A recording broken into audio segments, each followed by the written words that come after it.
prove something that is similar to the B. And so I'm going to copy this down first. And before we move to the part we want to prove, and then let's recall what we have for the Newton's method. And so here, the Newton's methods, we have the formula for the Newton's method is actually we are solving the fx equals to 0. And the Newton's method is, where is this? Okay, it's here. So this is the Newton's method, and then we are solving for the group problem, and then that is the fx equals to 0. And here we start with an initial guess, which is close to p, and we generate the sequence of number in this way, and pn minus 1, and then minus the this is the function evaluated at the parent point, and then divided by the derivative at the parent point, and this is the next one. And for here, when this sequence is convergent, and we have actually the right-hand side here is a fixed point problem function, and then that is just a fixed point problem. And if you take a look at here, this is just the x and then equals to the gx, and then the g function is defined in this way. Does that make sense? So why I mentioned this, this is because this is something related to your homework, and in your homework is stating the fixed point problem. So now you already know that actually we are doing a fixed point problem here in the Newton's method, and I'm going to copy down the things from the homework, and then this is some things actually intermediate results we want to use. Next, so I will come back to the sequence methods in a few minutes after I prove the convergence result. So there's a theorem here. I will state the theorem again. There's several assumptions here.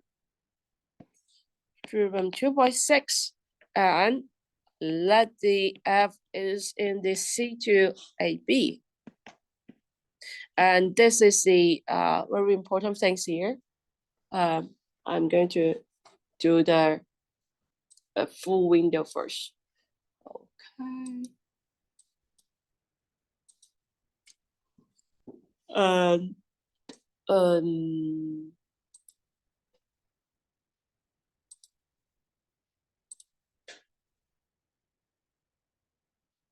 Never mind.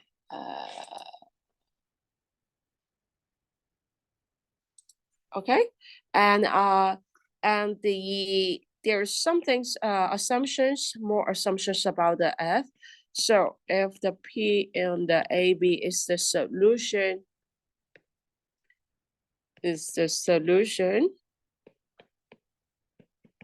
of the root finding problem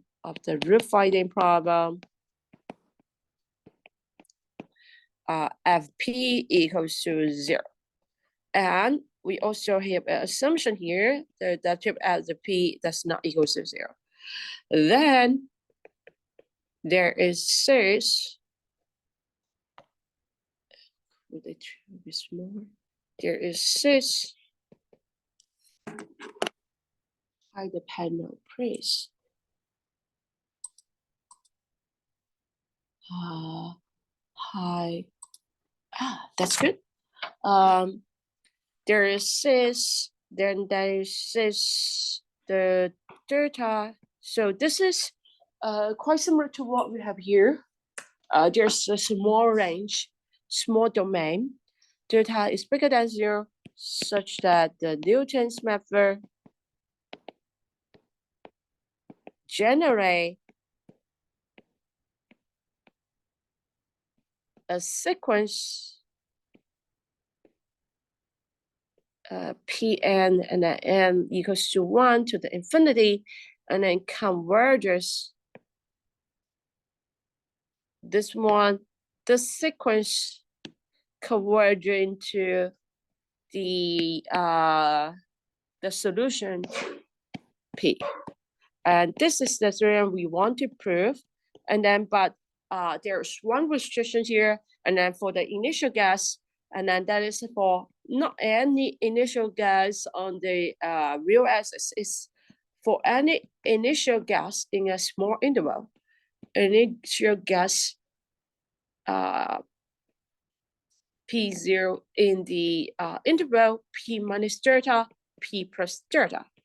So there are several assumptions on the things about this whole things here. So the F is C2, and then the F, we have the solutions P here, but at the solutions point, the derivative does not equal to 0.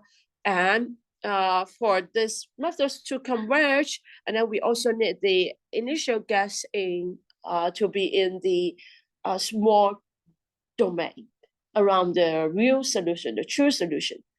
So here, I'm going to, I'm going to get this window smaller, and then I'm going to copy and paste some things we have here. Let me see. So I'm going to get you copy this first. So this is the homework question, and then 3B. And I'm going to combine several things here, and then you will see it later on how this all the things works here. So here we have, I just write it in a short way. So this is the assumption, the G ply, the G is in the C1, CD interval. And the this is a fixed point problem, P, and then equals to GP, and then where the P is in the interval CD. And there's another assumption about the P, the G function. The G function at that point is evaluated at that, the derivative evaluated at their solution point is smaller than 1, the absolute value of that. And so here the conclusion is that there is a delta and then bigger than 0, and the initial gas is the initial gas P0 is in the P minus delta, P plus delta. I'm going to translate the 3B question here, and then so then the fixed point methods converge. Fixed point method converge. And this is the things we have here. What's happening? Okay, good.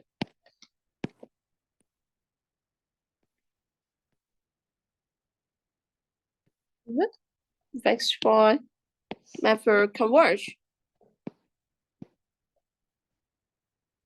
And okay, so this is something related to the fixed point problem, right? So what I'm going to do is to go back to the fixed point method and then copy down the theorem above as well, in case that you forgot what is the fixed point methods theorem is here, fixed point theorem. So I'm going to copy down these things, and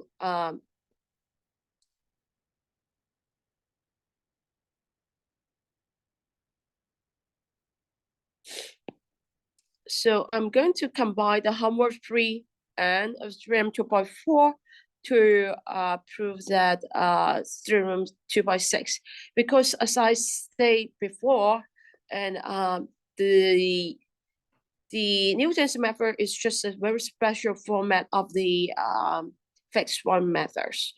And what's happening? Okay, got it.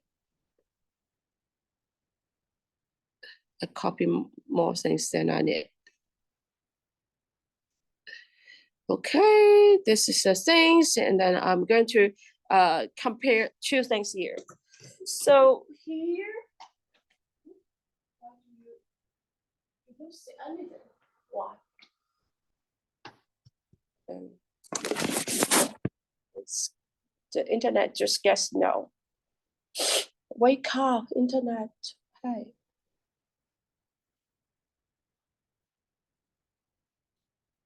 I have just several things, but the screen is not showing. This is like 3 minutes ago. Something on my iPad. There's some delay here. Yeah, you will see there's some other operation here. Let's wait. Let's wait. There's some delay here. So weird. I know there's some delay. Never mind. I'm just telling you something first. So here it's still moving, but here you already see some things about the adaptive here. This is the fixed point methods, and then the fixed point method we require that the g function, the adaptive here, is smaller than the k, right? And then the k is smaller than 1. And actually we have such a things here from the homework 3b, and then this is the g adaptive, and then in this interval is smaller than 1. So what we are going to do is actually to use the homework 3 and then theorem 2.4 and to prove that theorem we have in the Newton's method, and then the g function in the Newton's method should satisfy this.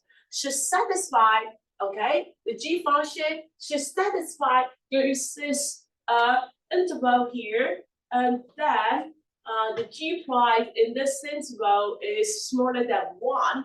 So in this interval is smaller than 1, and then such that this fixed point method is converged because inside this small interval, and then the g prime is smaller than this k number.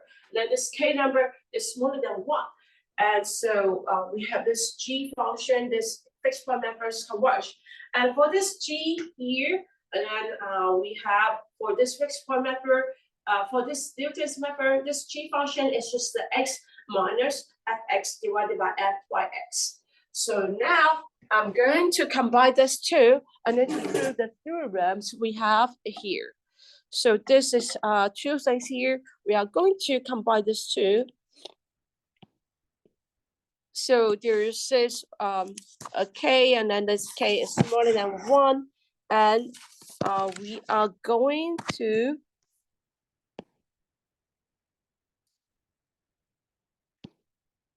so this is the fixed point method, and what we have here in this Newton's method, our g function is actually equals to gx, and then equals to the x minus fx, and then divided by the f prime fx.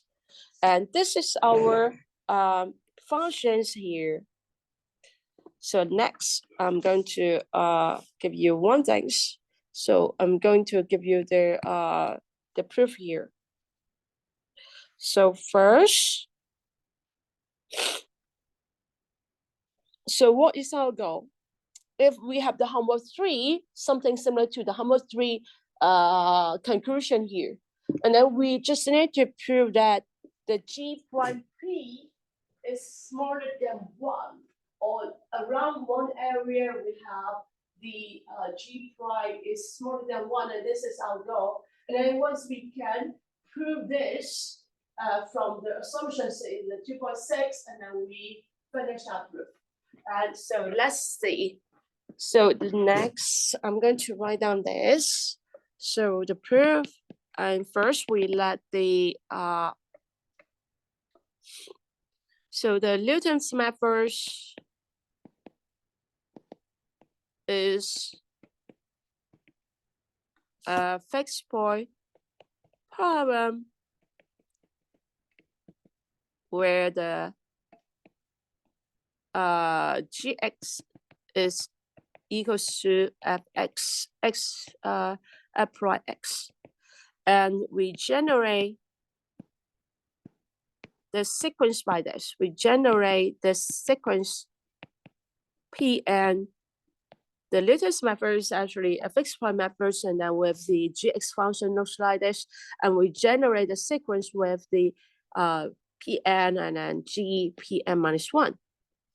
And one very important thing is to find out that small interval P0's P minus delta and then P plus delta. And this is our goal for the whole proof. And then to find out that small delta here.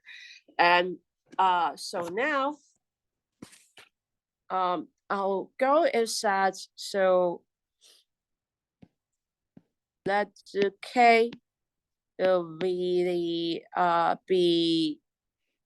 let the K be in the interval 0 and 1, and this is the things in the fixed point methods theorem. And we actually, so our goal is to find out this. We want to find the interval,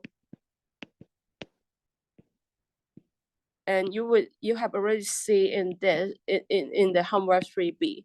And but we want to connect the part from the theorem 2.6 assumptions and connect the theorem 2.6 assumptions to the homework 3b, and then use the homework 3b to complete our proof.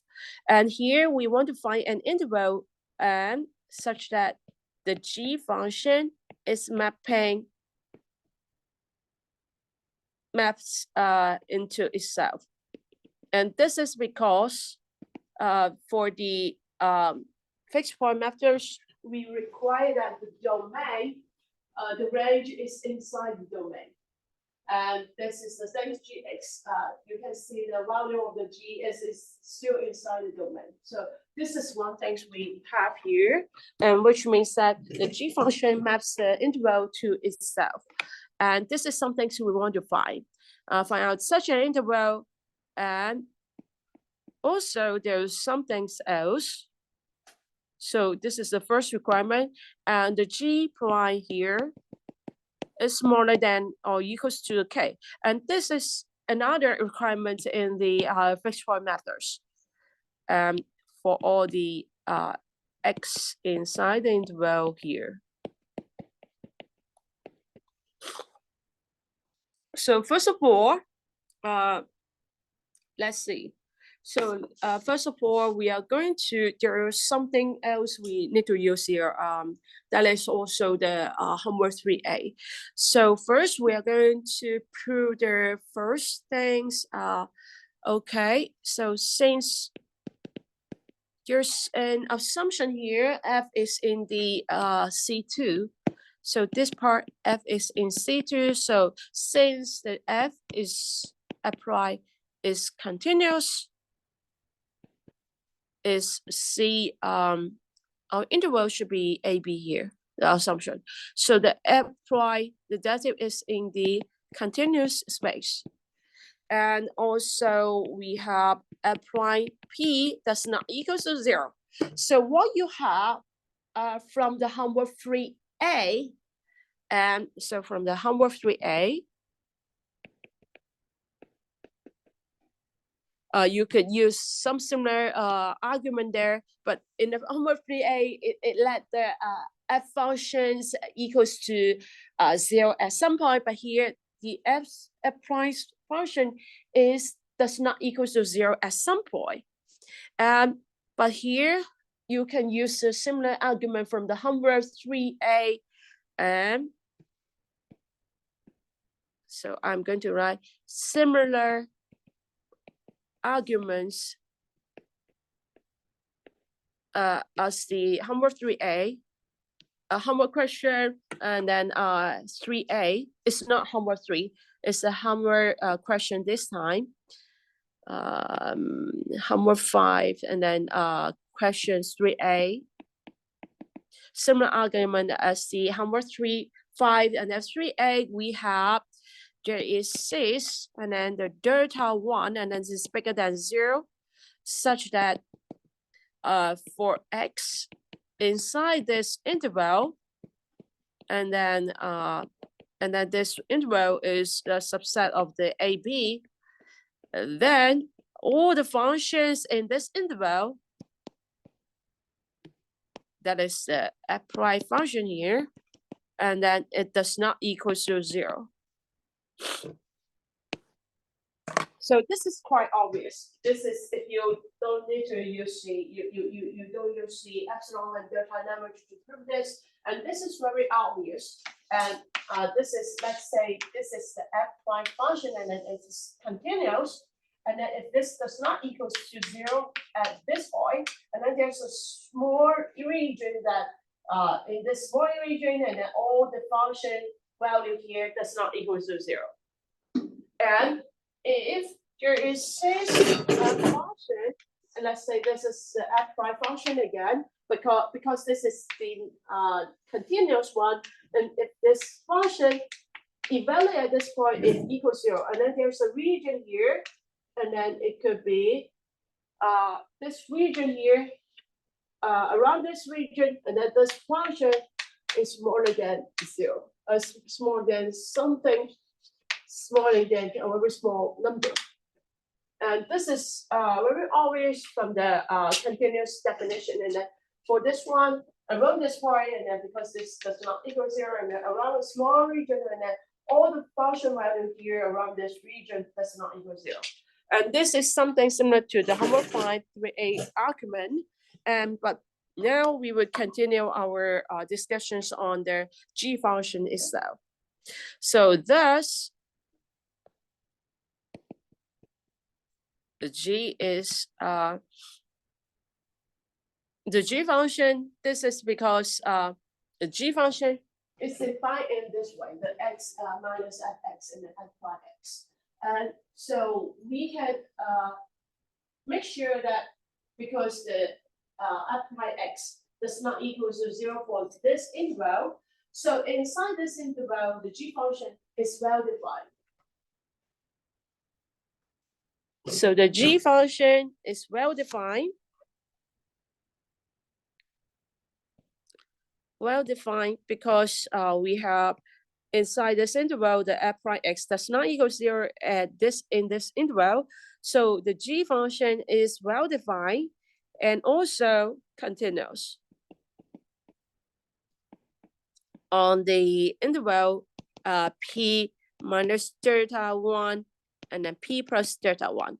And this is because first well defined because the f prime x does not equal 0 here inside this interval. And this one is continuous. This is because the fx function is continuous, and then the f prime function is also continuous. And then you use division, a continuous function divided by a continuous function, and then it's still a continuous function. And this is the things. And okay, so here we have, okay, there's another things.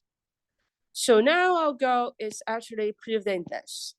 G is in the C1 P minus delta 1 and then P plus delta 1.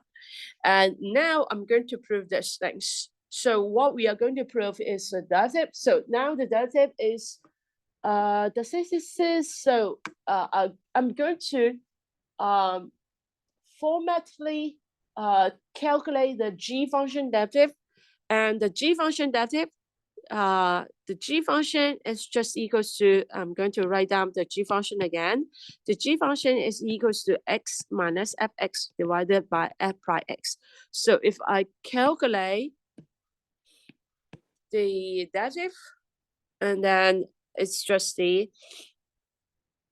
also we have the g prime x, and that equals to the 1, and I'm going to use the quotient here, and then it should be f prime x, and then times the denominator, and then getting the derivative of the denominator, and then times the numerator, and then divided by the denominator, and then doing the square here.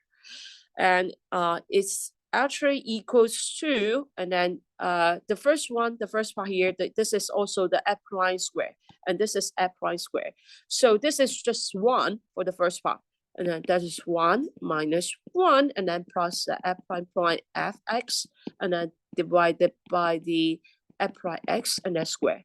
So at the end of the day, your g prime x is just equals to the second derivative of the x, and then times the fx, and then divided by f prime x squared. And this is well defined, and then this is because, so because I'm going to use the orange things to here to explain the whole things. The f prime x does not equal 0 in the interval p minus d delta 1 and then p plus delta 1. And so we have a well-defined function here. Also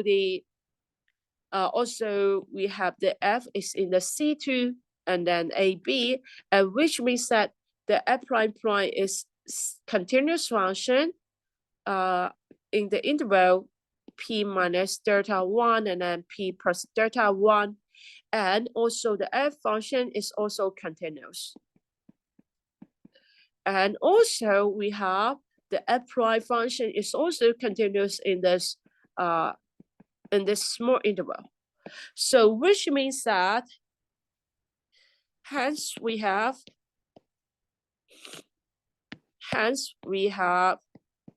the g is a continuous C1 function, differentiably continuous.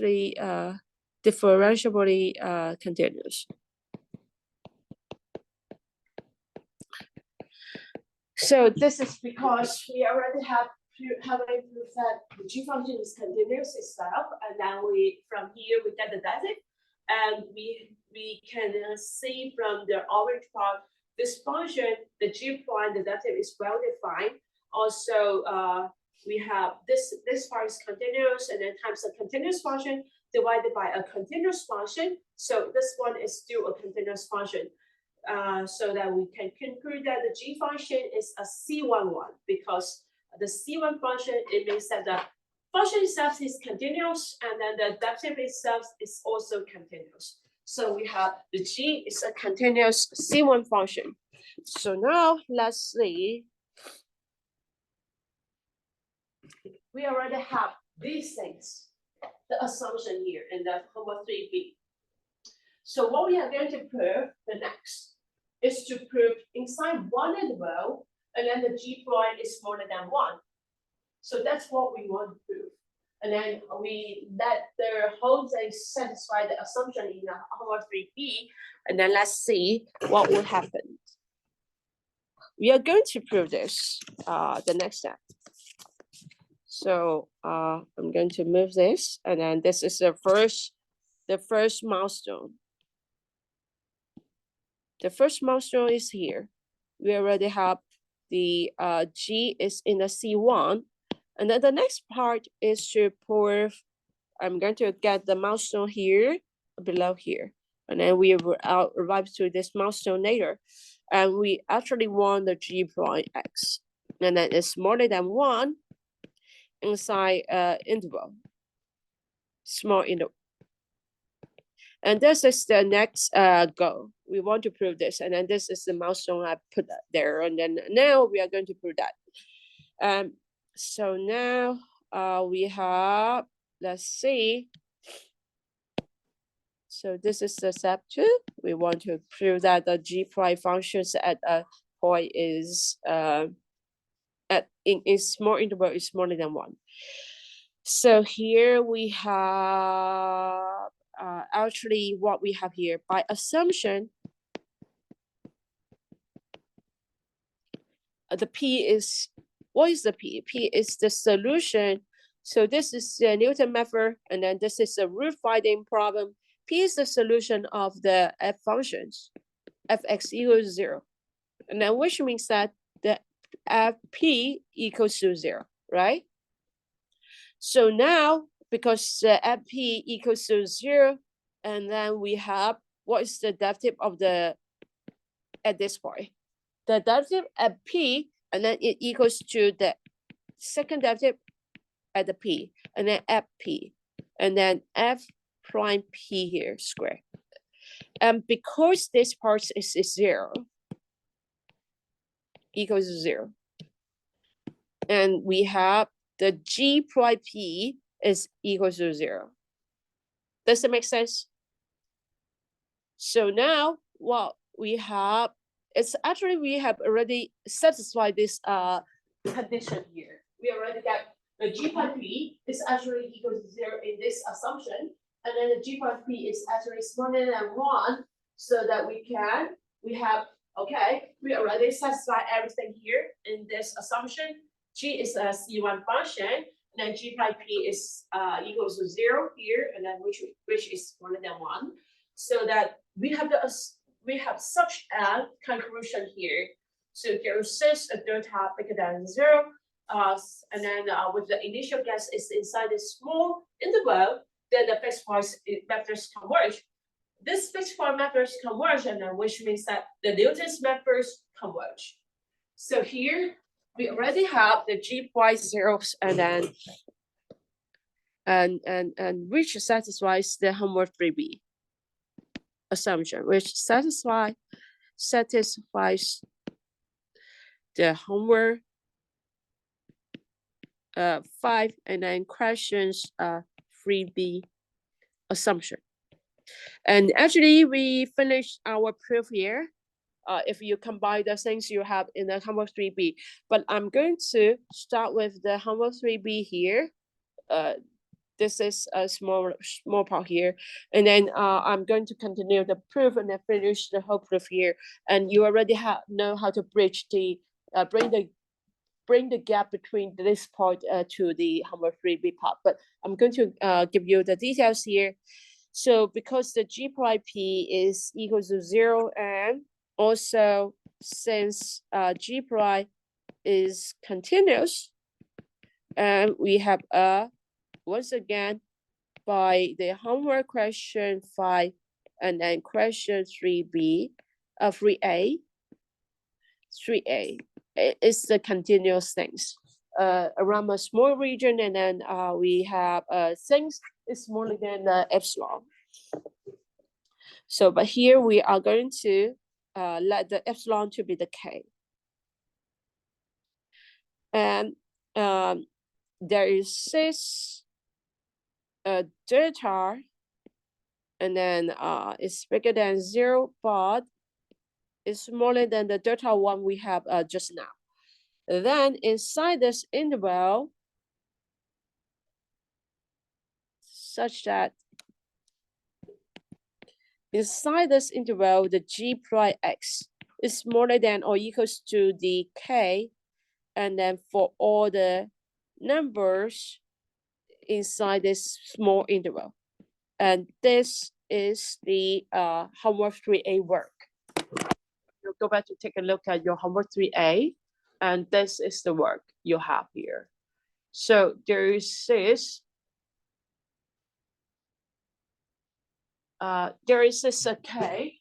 So here we have already decided that the K is smaller than 1 and then bigger than 0 here. I write it at the very beginning of the proof. And then, but there is just a delta, and then inside this small interval, and then we have the fx functions, absolute value of it smaller than and equals to K. So here, that is what I need here.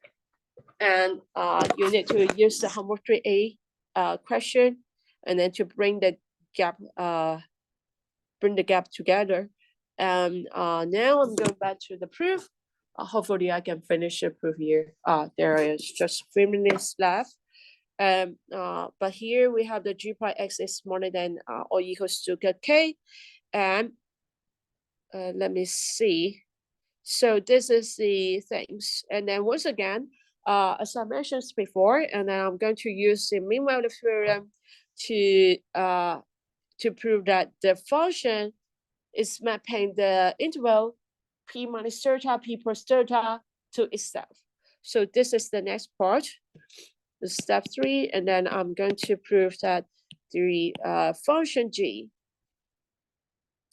the G function is maps the P minus delta, P plus delta to itself. And this is the part I want to prove here.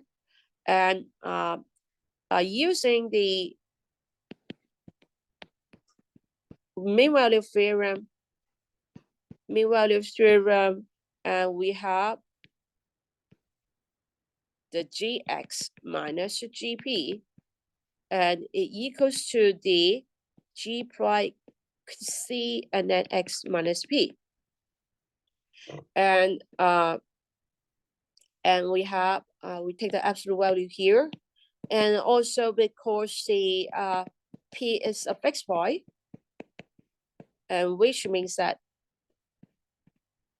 the gx minus p is equals to, and here we have is equals to or smaller than equals to, and equals to taking the absolute value to each item and x minus p, and this is equals to, so because the g prime is c, and we are working at, actually we are working at, so if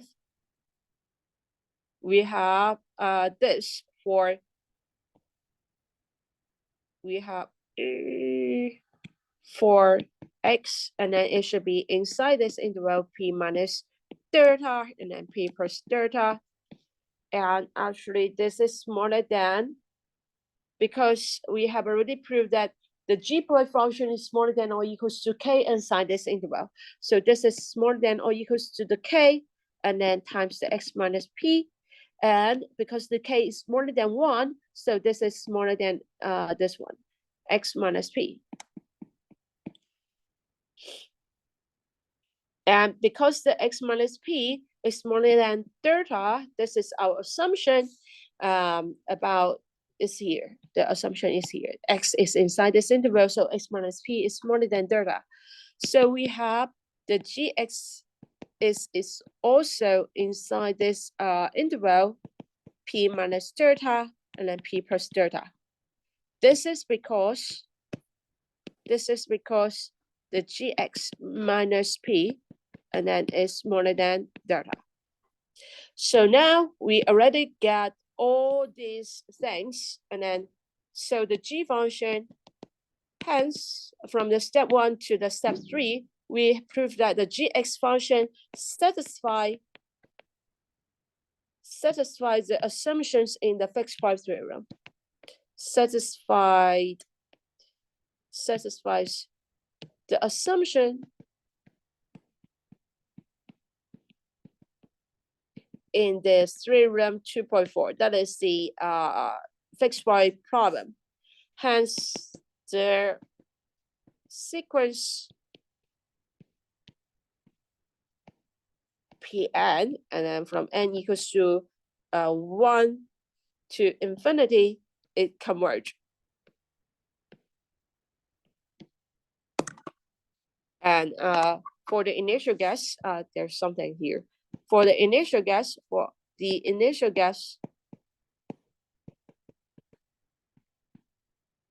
P0 is inside the interval here, because we can have the g functions maps the P interval into itself only with the things inside this interval. So we have the initial guess, it should be inside this interval. Any questions? I finished the proof here, and then this is also one part of your homework, and then just part of your homework here in the step 3. And that's all. If you have any question, then please come over to get it clear.